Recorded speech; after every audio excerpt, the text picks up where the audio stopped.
नमस्कार बंधुगण welcome to education point channel तेरे बंधुगण आपण मान भाई भेरी भेरी इंपोर्टाट इनफर्मेशन नहीं आसी जो रही तीनोटी विश्वविद्यालय रही वैकेंसी आम ओडार तीनोटी विश्वविद्यालय रही बहुत सारा वैकेंसी रही आउ डिफरेंट डिफरेंट सब्जेक्ट रही वैकेंसी आउ डिफरेंट डिफरेंट क्वालिफिकेशन रही वैकेंसी तेज आसन देखा से वैकेंसी विषय आपण मान प्रथम कही रोचे एथार पाखापाखि 30 रु अधिक रही वैकेंसी ठीक अच्छे विभिन्न यूनिवर्सिटी विभिन्न सब्जेक्ट मानक आपण मैंने जदि यही चैनल प्रथम थर पे अच्छा ताले सब्सक्राइब करेंगे लाइक करेंगे और सेयार करेंगे जहाँद्वारा आप न्यू न्यू अपडेट इनफर्मेशन सब पाइपर आपण मैंने बहुल मत देखुं गोटे गोटे लाइक कर दिंतु सेयार कर दिंतु जहाँद्वारा इनफर्मेशन समस्त पाखे पहुँची पार और मत मोटिवेट और एनकरेज मिल आपंकर गोटे गोटे लाइक द्वारा सेयार द्वारा मत मोटिवेट और एनकरेज मिल मुझे न्यू न्यू अपडेट इनफर्मेशन सब आनीपारि आपड़ देखते ये रही तीनोटी विश्वविद्यालय वैकेंसी प्रथम आप देखी ना प्रथम आपण मानक मु सर्टली कहीदेवी तापर आपण मानक फुली डिटेल्स देखी तार आप्लिकेसन फॉर्मेट सब किसी देखी एवरीथिंग प्रथम आम सर्टली लिखिदेवा देखूँ कौन कौन पोस्ट देखूँ देखूँ उत्कल विश्वविद्यालय रही प्रथम वैकेंसी देखिए जोड़ा रही कि असिस्टेंट प्रोफेसर देखूँ रही जोड़ा क्यों सब्जेक्ट देखूँ एजुकेशन मैथ रही आउ पेडागोजी बहुत सारा सब्जेक्ट रही तो मैथ रे देखो pedagogy bio science pedagogy physical science रही इंग्लिश रही से pedagogy social science history geography economics political science total all रही तो आपण मैंने देखो केते सारा वैकेंसी अच्छी तो पाखापाखि 30 रु एभव रही वैकेंसी तेणु आपण मानक मुझे कही तो देखो यार क्वालिफिकेशन कौन प्रथम आम सर्टली लिखिदेवा आपण मानक फुल डिटेल्स देखी नेबी देखो क्वालिफिकेशन बा योग्यता कौन देखा कनसर्न सब्जेक्ट रेलिवेंट सब्जेक्ट आप पीजी करेंगे ता सहित एमएडी थी जेहेतु आप पेडागोजी आप्लिकेसन तो एमएडी थी यहाँ टीचर एजुकेशन माने डिपार्टमेंट रही जोटा कि पेडागोजी रही सब्जेक्ट तीक बायो साइंस फिजिकल साइंस और इंग्लिश जी रही सब है पेडागोजी सब्जेक्ट माने टीचर एजुकेशन डिपार्टमेंट रही तो तेणुकर एमएडी मागिची सहित नेट नेट इन एजुकेशन ठीक अच्छे तो आपण मैंने भलसे बुझी रखुँ तापर आपण मानक फुल डिटेल्स देखी नेबी प्रथम आपण सर्टली देखूँ प्रथम देखूँ आउ कौन मेंशन देखूँ अप्लाई प्रोसेस देखूँ ऑफलाइन रही केवल पोस्ट मध्यम पोस्टाल मध्यम कर selection process no exam no fee तो आपण मैंने देखूँ no exam sorry no exam केवल तो जोटा कि इंटरव्यू रही इंटरव्यू आपन जदि भल परफॉर्मेंस करेंगे ताले सिलेक्शन हो पारे देखो दरमा देखो बहुत सैलरी अच्छी 45,000 पर मंथ रही से भाई देखो खलिकोट विश्वविद्यालय रही सेमती असिस्टेंट प्रोफेसर रही पुणी पेडागोजी असिस्टेंट प्रोफेसर रही देखो बहुत सारा ये पेडागोजी रही सब्जेक्ट बहुत सारा वैकेंसी रही सहित असिस्टेंट प्रोफेसर लेवल वैकेंसी रही जमीक रही anthropology biotech Odia computer science physics math geology economics ये सब गेस्ट फैकल्टी जो कि असिस्टेंट प्रोफेसर कहे पेडागोजी से रही vacancy math social science geography एत सारा अच्छी सहित पर्सपेक्टिव इन एजुकेशन वैकेंसी रही जो कि फाउंडेशनल सब्जेक्ट कहे एजुकेशन तो तार रही वैकेंसी और पीटी इंस्ट्रक्टर रही वैकेंसी तो देखो योग्यता देखो पीजी रेलिवेंट सब्जेक्ट थी आउ इजिस नेट क्वालिफाई करेंगे ताहले इलिजिबल हो पारे जदि आपंकर एमएड रही ताहले मत आप पेडागोजी सब्जेक्ट इलिजिबल हो पारे जोटा कि पेडागोजी रखु मु अलग अलग करदे देखूँ गोटे अच्छे असिस्टेंट प्रोफेसर माने ओनली सब्जेक्ट मानक कनसर्न सब्जेक्ट पीजी दरकार कि पेडागोजी एमएड आवश्यकता रोचे से भाई देखो अप्लाई प्रोसेस देखो आर ऑफलाइन हम जो पोस्टाल मध्यम हम सिलेक्शन प्रोसेस इंटरव्यू जदि आप भल परफॉर्मेंस करेंगे ताले सिलेक्शन हो पारे साला देखो दुई प्रकार अच्छी गोटे 60,000 45,000 60,000 जोटा आम गेस्ट फैकल्टी असिस्टेंट प्रोफेसर कहे पेडागोजी सब्जेक्ट जो रही मैथ सोशल साइंस जियोग्राफी तार जो रही माने असिस्टेंट प्रोफेसर लेवल तार 45,000 रही तो आपण मैंने देखे नेबी केमती कौन सिस्टम रोचे आपन सब डिटेल्स देखे नेबी perspective in education PT instructor कौन रहा डिटेल्स मुझे देखे नेबी टिके आपन देखो से सब देखूँ तापर देखे नेबी विक्रम देव यूनिवर्सिटी देखो असिस्टेंट प्रोफेसर रहा फाउंडेशनल सब्जेक्ट सब रोचे बायोलॉजिकल साइंस सब्जेक्ट रोचे यार देखो कौन योग्यता देखो पीजी इन सोशल साइंस और ह्यूमैनिटीज करेंगे कौटापी ना फाउंडेशनल सब्जेक्ट करेंगे ताहले आपन से सब्जेक्ट रे आ नेट बोधे क्वालिफाई करेंगे ताहले आपन इलिजिबल हो पारे से सब्जेक्ट बायोलॉजिकल साइंस देखो आपंकर PG in social sorry zoology physiology botany तासर नेट थी ताहले आपन इलिजिबल हो पारे तार देखो दरमा देखो 40,000 रही आ सिलेक्शन प्रोसेस साधारण भाव देखो रही आमर इंटरव्यू रही यदि इंटरव्यू भल परफॉर्मेंस करे ताले सिलेक्शन हो पारे तो आपण मैंने ये देखिले सर्टली देखिले आपण मानक फुल्ली डिटेल्स देखी नेबी ତା ପୂର୍ବରୁ ଆପଣମାନଙ୍କୁ କହି ରଖୁଛି, ଆପଣମାନେ ଯଦି ଏହି ଚ୍ୟାନେଲରେ ପ୍ରଥମ ଥର ବି ଅଛନ୍ତି ତାହେଲେ ସବସ୍କ୍ରାଇବ୍ କରି ନିଅନ୍ତୁ, ଲାଇକ୍ କରିନିଅନ୍ତୁ, ସେୟାର ମଧ୍ୟ କରନ୍ତୁ, ଯାହାଦ୍ୱାରା ଇନଫର୍ମେସନ୍ଟା ସମସ୍ତଙ୍କ ପାଖରେ ସ୍ପ୍ରେଡ୍ ହୋଇପାରିବ ଆଉ ସମସ୍ତଙ୍କ ପାଖରେ ପହଞ୍ଚି ପାରିବ। ସେମାନେ ମଧ୍ୟ ଯେଉଁମାନେ ଥିବେ ଇଲିଜିବଲ୍ ଥିବେ, ଏଇ କ୍ୟାଣ୍ଡିଡେଟ୍ ଥିବେ, ଧର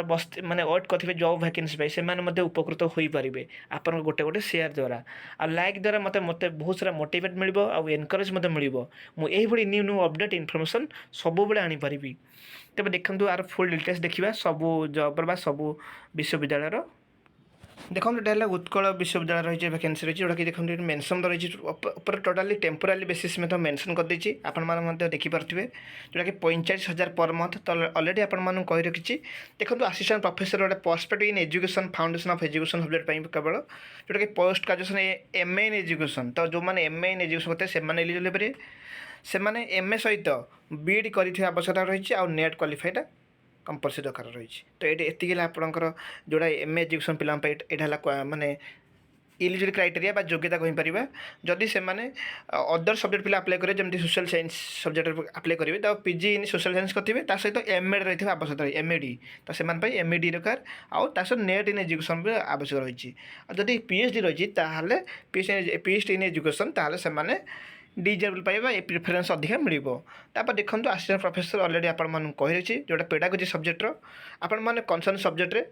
PG କରିଥିବେ, ଯେଉଁ ମ୍ୟାଥ୍ ରହିଛି ମ୍ୟାଥ୍ରେ PG କରିଥିବେ, ତା ସହିତ MAd କରିଥିବେ, MAd ପରେ ଆପଣ ନେଟ୍ ଇନ୍ ଏଜୁକେସନ୍ ଥିବ, ତାହେଲେ ଆପଣ ଇଲିଜିବଲ୍ ହୋଇପାରିବେ। PhD ସବୁଥିରେ ଡିଜେବଲ୍ ରହିଛି। ସେଇଭଳି ଆସିଲେ ପ୍ରଫେସର ଦେଖନ୍ତୁ, ଯେଉଁଟାକି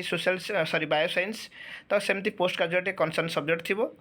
ତା ସହିତ MAd ମଧ୍ୟ କରିଥିବେ ଆଉ ନେଟ୍ କ୍ୱାଲିଫାଏ। ତ ଏଇଟାର ମଧ୍ୟ ସେମ୍ କ୍ୱାଲିଫିକେସନ୍ ଅଛି। ତ ଆପଣମାନେ ଦେଖିପାରୁଥିବେ। ଆସିଲା ପ୍ରଫେସର ଗୁଡ଼ାକି ପେଡାଗୋଜି ସବଜେକ୍ଟ ସୋସିଆଲ୍ ସାଇନ୍ସ ଦେଖନ୍ତୁ, ହିଷ୍ଟ୍ରି ଆଣ୍ଡ ଜୋଗ୍ରାଫି ଦେଖନ୍ତୁ, ପୋଷ୍ଟ ଗ୍ରାଜୁଏଟ୍ ହିଷ୍ଟ୍ରି ଆଉ ଜୋଗ୍ରାଫି କରିଥିବେ, ତା ସହିତ ଆପଣଙ୍କର 55% ମାର୍କ ମଧ୍ୟ ଥିବ। MAd କ୍ୱାଲିଫାଇ କରିଥିବେ ବା MAd କମ୍ପ୍ଲିଟ୍ କରିଥିବେ, ତା ସହିତ ନେଟ୍ ଇନ୍ ଏଜୁକେସନ୍। ସେମିତି ଦେଖନ୍ତୁ ଆସିଲା professor pedagogy social science, economics, political science, ତ ସେମ୍ ରହିଛି କ୍ୱାଲିଫିକେସନ୍। ତ ଆପଣମାନେ ଦେଖିପାରୁଥିବେ। ତାପରେ ଆପଣମାନଙ୍କୁ କହି ରଖୁଛନ୍ତି, ଏହାର ଦେଖନ୍ତୁ ଲାଷ୍ଟ ଡେଟ୍ ଅଛି 23/9/2025। ତ ଆପଣ ତା ବିଫୋର୍ ଡେଟ୍ରେ ଆପଣ ଆପ୍ଲାଏ କରିବେ। ଭଲସେ ବୁଝି ରଖନ୍ତୁ ଆପ୍ଲାଏ ସମୟରେ କ'ଣ କ'ଣ ଡକୁମେଣ୍ଟସ୍ ଦରକାର ସେଇଟା ମଧ୍ୟ ଆପଣମାନଙ୍କୁ କହି ରଖିବି। ଇଣ୍ଟରଭ୍ୟୁ ସମୟରେ କ'ଣ କ'ଣ ଡକୁମେଣ୍ଟସ୍ ଦରକାର ସେଇଟା ମଧ୍ୟ ଆପଣମାନଙ୍କୁ କହି ରଖିବି। ତ ଦେଖନ୍ତୁ ଆପଣଙ୍କୁ ଗୋଟେ DD କାଟିବା ପରେ ଦେଖନ୍ତୁ ଆପଣମାନଙ୍କୁ ଅଲରେଡ଼ି କୁହାଯାଇଛି ଏଠି। DD କାଟିଲା ପରେ ଆପଣ ଯେଉଁଟା ଆଡ୍ରେସ୍ ଦିଆଯାଇଛି ସେ ଆଡ୍ରେସ୍ ଆପଣ ପୋଷ୍ଟାଲ୍ କରିବେ। ତ DD କାଟିଲା ପରେ ଆପଣ କେଉଁ ଡକୁମେଣ୍ଟସ୍ ଆଟାଚ୍ କରିବେ ସେଇଟା ମଧ୍ୟ ଆପଣମାନେ ଦେଖି ରଖିବା ଉଚିତ, ଆଉ ଆପଣମାନେ ଜାଣି ରଖିବା ଉଚିତ।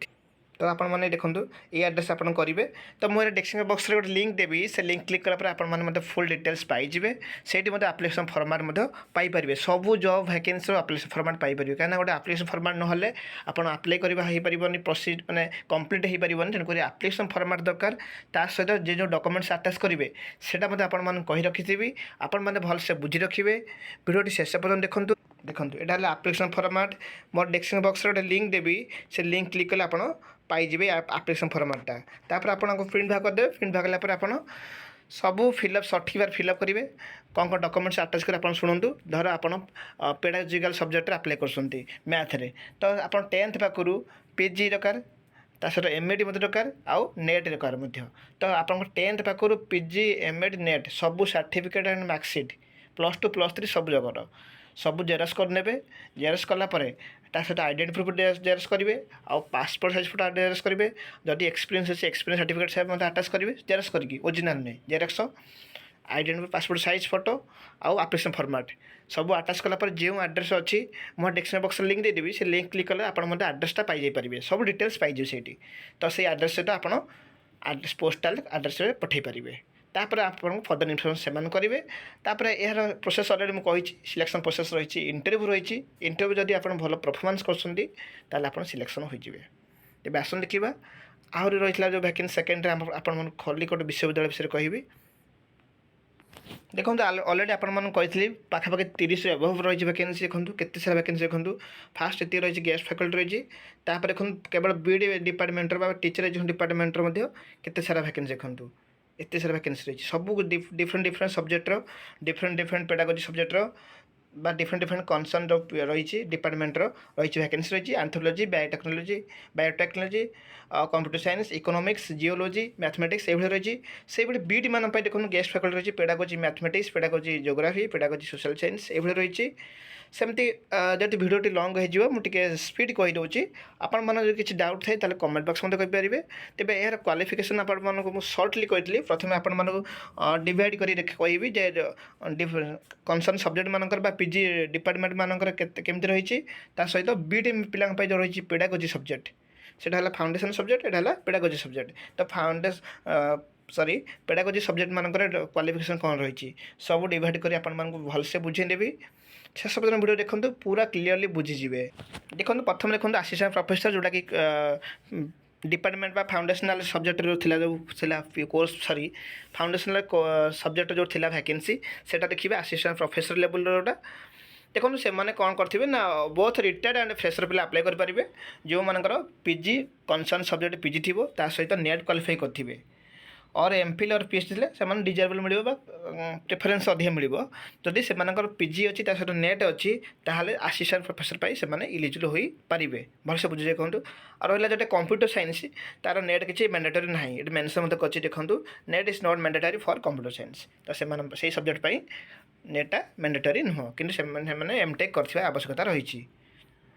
ठीक अच्छे तो भलसे बुझी रखु कि पीजी नेट जो थी असिस्टेंट प्रोफेसर से आवश्यकता रही आउ जो रहा जो पेडागोजी सब्जेक्ट रहा जो असिस्टेंट प्रोफेसर बीडी पिलांपाई सेटा तार मध्य डिफरेंट क्वालिफिकेशन अच्छी ता पूर्व देखूँ असिस्टेंट प्रोफेसर सैलरी मेनसन रही डिफरेंट रही देखूँ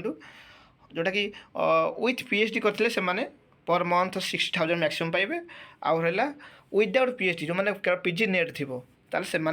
45,000 पर मंथ पाइबे यहाँ भलसे बुझी रखु तापर देखो बीडी पिला देखो जोड़ा रही जमीक पोस्ट ग्रेजुएट मैथमेटिक्स तो धर मैथ रे अप्लाई कर तो से पोस्ट ग्रेजुएट इन मैथमेटिक्स करेंगे पीजी करेंगे कौन मास्टर डिग्री करेंगे मैथ करेंगे ता सहित एमएडी क्वालिफाई करेंगे कौ सब्जेक्ट ना एमएडी पेडागोजी ऑफ मैथमेटिक्स से पेडागोजी मतलब मैथ एमएडी रखि पेडागोजी थी ताल से इलिजिबल हो पारे से सब्जेक्ट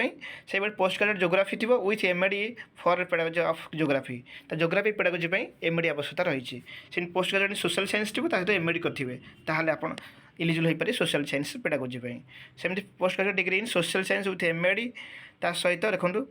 जो मैंने सब और post graduate education philosophy psychology sociology with BEd तो यही सब्जेक्ट मान जो मैंने एजुकेशन छुआ अप्लाई करेंगे धर फिलोसफी पिला अप्लाई करेंगे कि साइकोलॉजी छुआ अप्लाई करेंगे तो से बीएड्रे होगले हो एमएड किसी आवश्यकता ना मेनसन मत करदे देखो पूरा डिवाइड करदे देखो भलसे बुझुँ बीएड थे भी आप टीचर एजुकेशन डिपार्टमेंट बीएड्रे आप पिला पढ़े पारे master of physical education MPD करेंगे फॉर पीटी इंस्ट्रक्टर ठीक अच्छे जदि नेट अच्छी तो नेट डिजेबल मैंने आपको प्रिफरेन्स दिज्व केवल पीजी एमएडी बीड थे आप इलिजिबल हो पारे बीडी कौ सब्जेक्ट देखूँ एजुकेशन फिलोसफी साइकोलॉजी आउ सोशियोलॉजी भलसे बुझी रखु जदि किसी डाउट है तो कमेंट बॉक्स में कहींपारे देखो जोटा रही 35,000 पर मंथ रेस्ट फैकल्टी जोटा कि बीड पिला अच्छी 50टा क्लास पर मंथ रही देखूँ आम इंस्ट्रक्टर पीटी इंस्ट्रक्टर जोटा रहा है 12,000 पर मंथ 12टा क्लास पर मंथ ठीक अच्छे ये रहा तार योग्यता रहा फुल डिटेल्स कहली आउ एवं आस देखा अप्लाई प्रोसेस देखिए आपण मान योग्यता कहली सालारी कहीदेली आउ अप्लाई प्रोसेस केवल देखा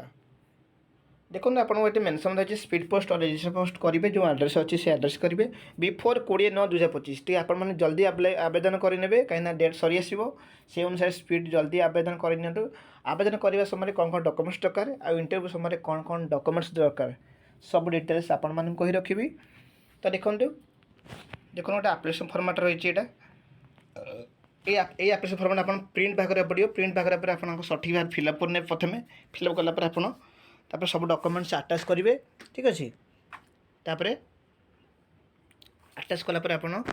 सब डॉक्यूमेंट्स कौन कौन डॉक्यूमेंट्स अटैच करेंगे आप शुणी रखुद तेज देखो 10th पाखर आप पीजी आउ एमएडी तक और बीडी तक जो मान बीडी अच्छी किसी सब्जेक्ट बीडी आवश्यक मांगुची से सब्जेक्ट पर्यंत आप सब डॉक्यूमेंट्स जेरक्स करेंगे सर्टिफिकेट मार्कशीट बोथ करेंगे आइडेंटिटी प्रूफ पासपोर्ट फोटो ये आप्लिकेशन फॉर्म सब अटैच करी आप जो एड्रेस देते से एड्रेस बिफोर 20 तारीख आगु आप अप्लाई करने जोटा कि पोस्ट 20 तारीख भितर पहुँचार अच्छे से एड्रेस पहुँचार अच्छी ठीक अच्छे भलसे बुझी रखु जदि आप इंटरव्यू अच्छी डेट तो से इनफर्म करेंगे जदि आपंकर इंटरव्यू भल परफॉर्मेंस करेंगे ताले सिलेक्शन हो इंटरव्यू सहित कैरियर मार्किंग देखुन से ठीक अच्छे और बिफोर टाइम पहुँचे तेज आसन देखा लास्टली आप देखे जोटा कि रही विक्रम देव यूनिवर्सिटी रही देखो এটা হল বিক্রম দেব ইনস্টিट्यूट রয়েছে যেটা কি রয়েছে assistant professor in foundation course কইছিল অলরেডি আর রয়েছে assistant professor in biology science তো ইয়ার কোয়ালিফিকেশন দেখুন PG in social science or humanities ତା ସହିତ ଏମ୍ଏଡ଼ି କରିଥିବେ ଯେହେତୁ ଏଇଟା ରହିଛି ଏମ୍ଏଡ଼ି କରିଥିବେ ରହିଛି ଫାଉଣ୍ଡେସନ୍ କୋର୍ସ ପାଇଁ ତା ସହିତ ନେଟ୍ ତାହେଲେ ଆପଣ ଏଲିଜିବଲ୍ ହୋଇପାରିବେ ପିଏଚ୍ଡି ଥିଲେ ଆପଣଙ୍କୁ ପ୍ରିଫରେନ୍ସ ଅଧିକା ମିଳିବ ଭଲସେ ବୁଝନ୍ତୁ ଯଦି ଆପଣଙ୍କର ଏମ୍ଏଡ଼ି ନାହିଁ କି ସୋସିଆଲ ଏଜୁକେସନ୍ ଅଛି ତାହେଲେ ପିଜି ଇନ୍ ଏଜୁକେସନ୍ ଥିବ সোশ্যাল সাইন্স সরি সোସିଓଲୋଜି ଥିବ ଫିଲୋସଫି ଥିବ ଏବଂ ସାଇକୋଲୋଜି ଥିବ ତା ସହିତ ବିଇଡ଼ି ଥିବ ତାହେଲେ ମଧ୍ୟ ଆପଣ ଫାଉଣ୍ଡେସନ୍ କୋର୍ସ ପାଇଁ ଇଲିଜିବଲ୍ ହୋଇପାରିବେ ଏମ୍ଏଡ଼ି ଯଦି ନାହିଁ ଏହି ପିଲାଙ୍କ ପାଇଁ ବିଇଡ଼ି ଥିଲେ ବି ଇଲିଜିବଲ୍ ହୋଇପାରିବେ ତା ସହିତ ନେଟ୍ଟା ଆବଶ୍ୟକତା ରହିଛି ସେମିତି ଆସିଲେ ପ୍ରଫେସର ବାୟୋଲୋଜି ସାଇନ୍ସ ଦେଖନ୍ତୁ PG in botany or zoology or environment science or microbiology or plant physiology ଥିବ ଅର୍ ବାୟୋଟେକ୍ନୋଲୋଜି ଥିବ ସହିତ ଏମ୍ଏଡ଼ି ଆବଶ୍ୟକତା ରହିଛି ଏବଂ ନେଟ୍ ମଧ୍ୟ ଆବଶ୍ୟକତା ରହିଛି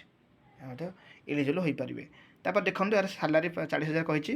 ଦେଖନ୍ତୁ ଏଠି ମେନସନ୍ ମଧ୍ୟ କରିଦେଇଛି ଗୋଟେ ଇଣ୍ଟରେଷ୍ଟେଡ୍ କ୍ୟାଣ୍ଡିଡେଟ୍ ଅଛ ସେମାନେ ଇଣ୍ଟରଭ୍ୟୁ ବେସ୍ ଦେଖନ୍ତୁ ଏଠି ମେନସନ୍ ଅଛି ଦେଖନ୍ତୁ interested candidate having requisite qualification